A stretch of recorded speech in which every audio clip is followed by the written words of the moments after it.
শোনো মাতবার, আমি বিয়া করছি 3 দিন হইছে। এর মধ্যে আমার বাপে আমার শাশুড়িরে কেমন কইরা করে।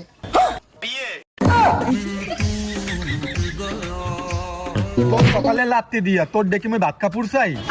কিরে সালাম ভাই, কামডা করলা কি?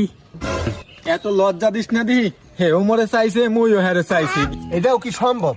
আমার বাপে যদি আমার শাশুড়িরে বিয়া করে তাহলে আমার বউ আমার বাপের মাই হয়ে গেল না? আর আমি তো হের আগের থেকে পোলা আছি, তাহলে আমার বউ আর আমি ভাই বোন হয়ে গেলাম না? হে প্রভু, তাইলে তো সম্পর্কের মধ্যে করাত বাদ যে। এ মনি, একটু মানাই শোনাই নে না। কেমনে মানায় নিমু? আমার শ্বশুর বাড়ি আমার বউর শ্বশুর বাড়ি একই জায়গায়। শুধু কি তাই, আমার বাপের শ্বশুর বাড়ি আমার শ্বশুর বাড়ি তাও এক জায়গায়।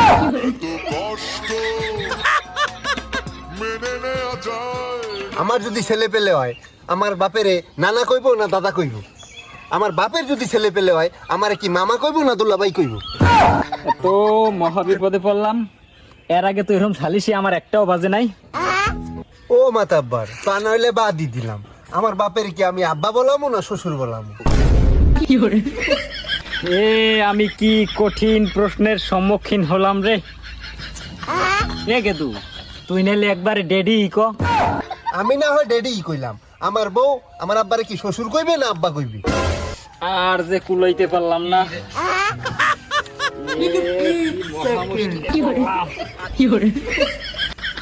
মাথা হ্যাং হইলে হইবে না মাতাব্বর। আমি কি আমার শাশুড়িরে মা কমু না শাশুড়ি কমু? এবার তুই একটা কাম কর, একবার তুই মাম্মি ডার্লিং ক।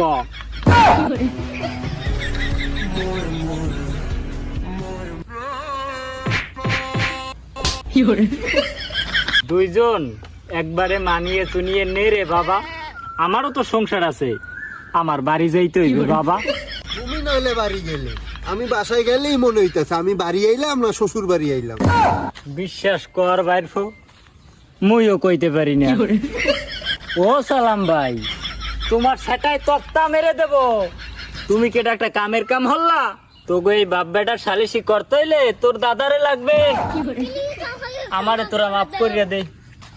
আরে আমি জানো কেডা?